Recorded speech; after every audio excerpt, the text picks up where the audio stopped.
दोस्तों नमस्कार, मेरा नाम पराग है और आप सभी का एक बार फिर से बहुत बहुत स्वागत करता हूं। आज सबसे बड़ी खबर है, देश में जहां अफरा तफरी मची है, लूट मची है और साथ ही साथ इंडिया वर्सेस पाकिस्तान वार हो रहा है, वहीं राजनीति में भी कुछ अलग अलग की राजनीति हो रही है। बीजेपी के खिलाफ सारी पार्टियां चुनाव लड़ रही हैं, सारी पार्टियां। इसका मतलब ये नहीं कि हम देश के ऊपर हो रहे अत्याचार को न बोलें। आपको बता दें कि कई पार्टियों ने पाकिस्तान के ऊपर एक शब्द नहीं लिखा है। पार्टी को छोड़ दीजिए साहब, क्रिकेटर, हीरो जो अपने आप को फिल्म में हीरो दर्शाते हैं, इस देश के बड़े बड़े नेता, मंत्री, विधायक, यहां तक कि पूंजीवादी लोग, तमाम लोगों ने भी पाकिस्तान के खिलाफ एक शब्द नहीं बोला है। मायावती जी ने जो कर दिखाया है, जो कहा है, वो कोई नेता नहीं कर सकता है। इसीलिए तमाम संवर समाज हो या गरीब, पिछड़ा, आदिवासी, दलित, कोई भी नेता क्यों ना हो, वो सारे लोग कहते हैं कि बीएसपी सुप्रीमो मायावती की तरह कोई नहीं हो सकता है। उनकी तरह होना दुर्लभ है, क्योंकि जो काम आज मायावती जी ने किया है वो पिछले कई वर्षों से खुद मायावती जी करती आई हैं और तमाम विपक्ष के नेता करते आए हैं।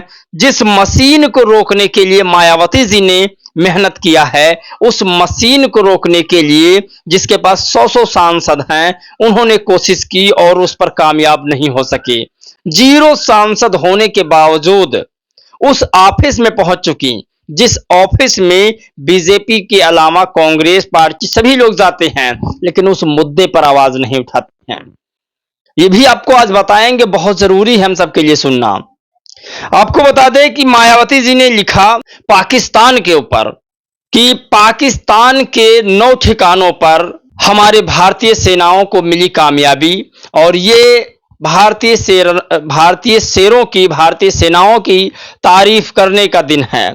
ये बड़ी खबर है, इसे मायावती जी के अलावा कोई नहीं लिख सकता। ये मायावती जी ने लिख करके साबित कर दिया है। और ये सबसे बड़ी खबर है इस वक्त की, पाकिस्तान में 9 आतंकी ठिकानों को ध्वस्त करने की भारतीय सेना की ऑपरेशन सिंदूर कार्रवाई गौरवमय व सराहनीय।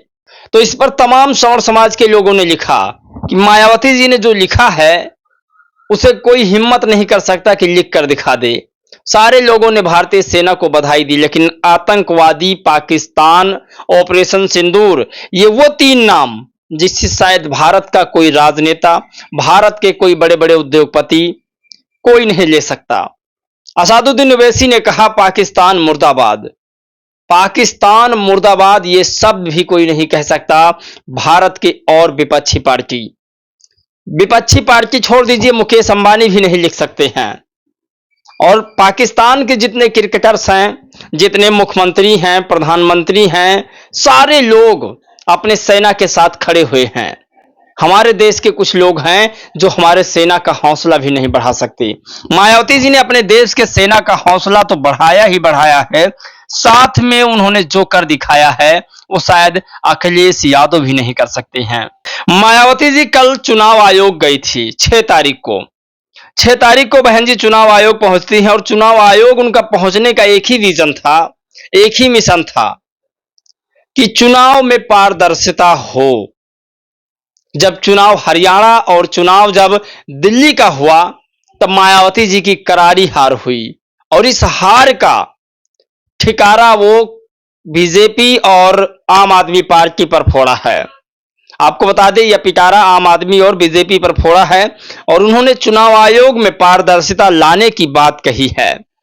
सभी पार्टियां, चाहे वो अरविंद केजरीवाल जी हों, चाहे अखिलेश यादव जी हों, छोटे छोटे दल और भी बहुत सारे हैं, वो लोग इस मशीन को बैन कराने की मांग तो कर रहे हैं, लेकिन इस मशीन को कहां से बैन होगा उस ऑफिस में नहीं जा रहे हैं। दिखावा कर रहे हैं सड़कों पर, इस मशीन को बैन करेंगे। क्या चुनाव आयोग में कभी इस मुद्दे को अखिलेश व तमाम संगठन के लोगों ने उठाया है? उठाना चाहिए था। अगर वाकई में आप इस मशीन को बैन कराना चाहते हो तो इसे चुनाव आयोग में लेकर जाना होगा।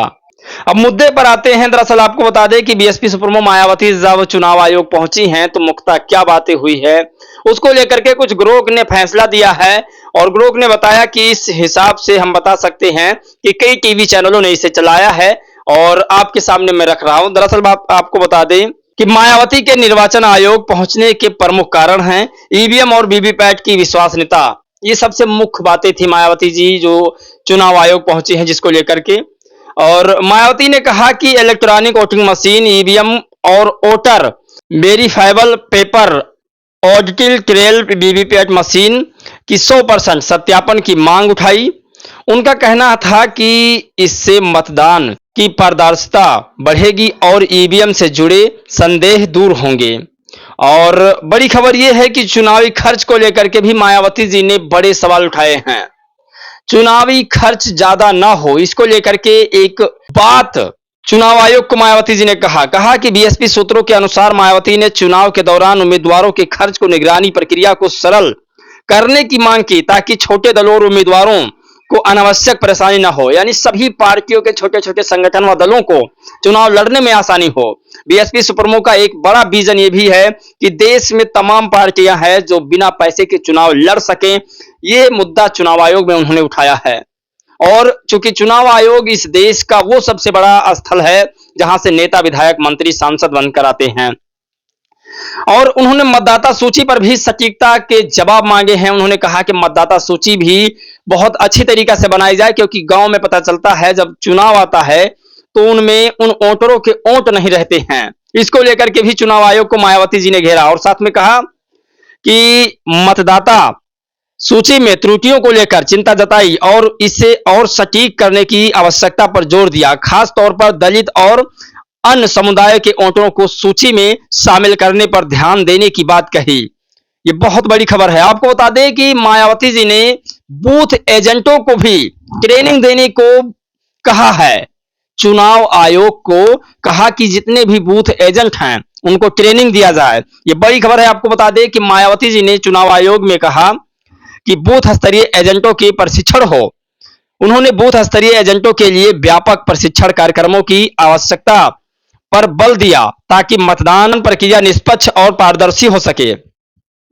निष्पक्ष और स्वतंत्र चुनाव। मायावती ने निर्वाचन आयोग से अपील की है कि वह सरकारी मशीनरी के दुरुपयोग, सांप्रदायिक प्रचार और बाहुबली धन बल के प्रभाव को रोककर स्वतंत्रता व निष्पक्ष चुनाव सुनिश्चित करे।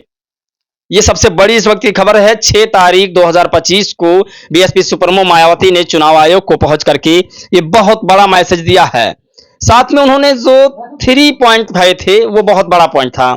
जो इस देश में वोटर लिस्ट बनते हैं यानी कि मतदाता सूची बनता है उसमें जो गांव के अधिकतर लोग होते हैं उनकी सूची में नाम नहीं रहता है जब लोकसभा या विधानसभा का चुनाव आता है। इसको लेकर के बहुत बड़ा अलर्ट जारी कर दिया है मायावती ने चुनाव आयोग को कहकर। ये बहुत बड़ी खबर है। अगले जो पॉइंट है उस पर हमें विशेष ध्यान देना होगा। आपको बता दें मायावती जी ने कहा कि पृष्ठभूमि और संदर्भ।